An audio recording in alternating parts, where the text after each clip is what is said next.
L'imposta di soggiorno ad Agrigento non sa da applicare, gli albergatori oppongono resistenza e in aula alcuni settori sono dalla loro parte. Così anche ieri sera fumata grigia al termine della seduta dedicata alla proposta di introduzione del balzello a carico dei turisti che pernottano nelle strutture ricettive presenti nel territorio comunale. A seconda della tipologia si partirebbe da €1 fino ad arrivare a un massimo di €2,50 a persona per ogni notte.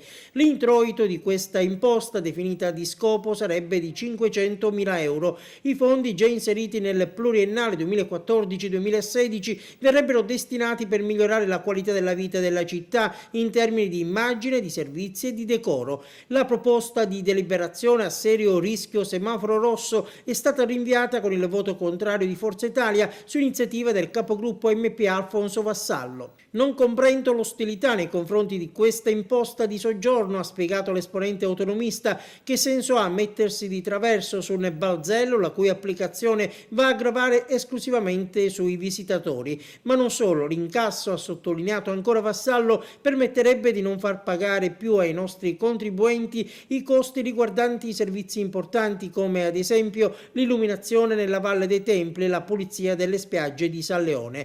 Tra chi ha votato a favore del rinvio, Aurelio Trupia, il quale però vuole vederci chiaro prima di prendere una posizione netta. Stiamo parlando di un'imposta che deve servire a migliorare i servizi per i turisti e non in maniera così generica, ma è necessario che anche nel bilancio di previsione vengano indicate quali sono queste spese e quindi con quale risorse bisogna far fronte, per cui non è possibile votare un'imposta solo perché bisogna coprire i buchi di bilancio. Sulla stessa frequenza d'onda Alessandro Patti del Nuovo Centrodestra, mentre Giuseppe Di Rosa ha detto: io sono d'accordo all'imposta di soggiorno, ma l'applicherò io quando diverrò sindaco. D'accordo ad introdurla subito invece l'indipendente Gerlando Gibilaro, così come Andrea Cerino. Quest'ultimo ha gettato delle ombre sul possibile esito negativo del provvedimento. Non voglio pensare a male, ma non credo che €1,50 o €2 non fanno arrivare turisti ad Agrigento. Secondo me dietro c'è la politica,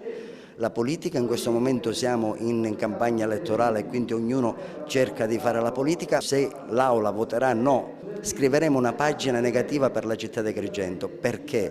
Perché quando quest'Aula, non io, ma altri consiglieri comunali hanno aumentato l'IMU, hanno aumentato la Tasi, hanno aumentato la spazzatura, nessuno è venuto qua in aula a fare contrasti come lo stanno facendo alcuni. La proposta tornerà in aula in sede di approvazione del bilancio di previsione 2014, quando il quadro sarà più chiaro.